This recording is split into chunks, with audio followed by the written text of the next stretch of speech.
আরেকটা শর্ত যেটা সবাই করে থাকে সেটা হলো, যিনি পুঁজিদাতা তিনি শর্ত করে দিলেন যে ভাই পুঁজি 10 লক্ষ দিলাম, 10 লক্ষ যেন আগামী বছর যখন ব্যবসা শেষ হবে 10 লক্ষ ঠিক থাকে, যেন বাকি আপনি যা করেন করেন, এই শর্ত করে দিল পুঁজি দেওয়ার সময়। মুদারাবার যে সম্পদ পুঁজি, এই পুঁজি অক্ষত রাখার যদি শর্ত করে তাহলে কি হয়ে যাবে এটা বলেন তো?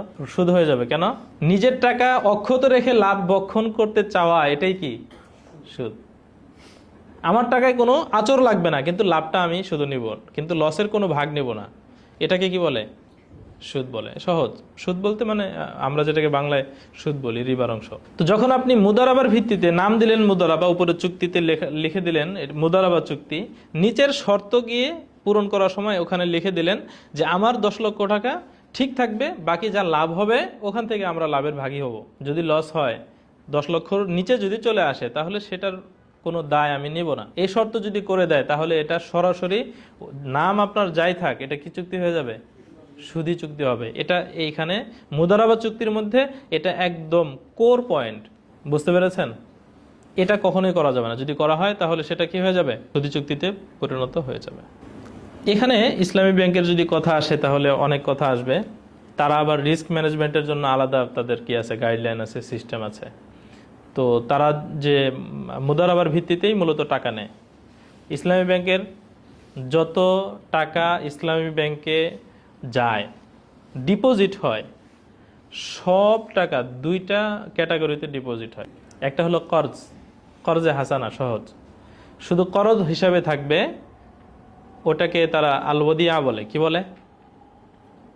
ওদিয়া বলে ইসলামিক ব্যাংকে, ওটা ওদিয়া অ্যাকাউন্ট বলে, আল ওদিয়া অ্যাকাউন্ট, শুধু করজ হিসাবে থাকবে।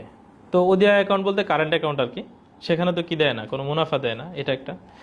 আর যত অ্যাকাউন্ট আছে সবগুলো মুদারাবার ভিত্তিতে তারা নেয়। সবগুলো কিসের ভিত্তিতে নেয়? মুদারাবার ভিত্তিতে নেয়। অর্থাৎ আপনি হলেন রব্বুল মাল, পুঁজিদাতা, আর তারা হলো মুদারিব, ব্যবসায়ী। তো তারা আপনার এই সম্পদটাকে সিকিউর করার জন্য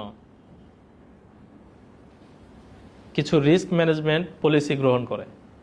তো যদি মুদারাবার ডিপ আলোচনায় যান তখন গিয়ে ওই রিস্ক ম্যানেজমেন্ট নিয়ে কি করা যেতে পারে, আলোচনা করা যেতে পারে। যারা ব্যবসায়িক হতে চান বা ব্যবসা করতে চান তাদের জন্য গাইডলাইন হলো যে আপনারা অবশ্যই একজন শরিয়া সুপারভাইজার আপনাদের জন্য রাখবেন। তিনি সেগুলোকে কি করবেন, রিস্ক ম্যানেজমেন্ট বিষয়গুলোকে হয়তো গাইডলাইন করতে পারবেন ইসলামী শরিয়া সম্মতভাবে।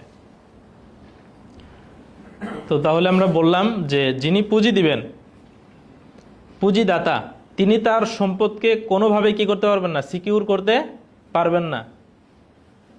যদি বলেন যে আমার সম্পদ সম্পূর্ণরূপে সিকিউর থাকবে, বাকি লাভ হলে আমি শুধু অংশ নিব, তাহলে এটা সরাসরি সুদি চুক্তিতে রূপান্তর হয়ে যাবে।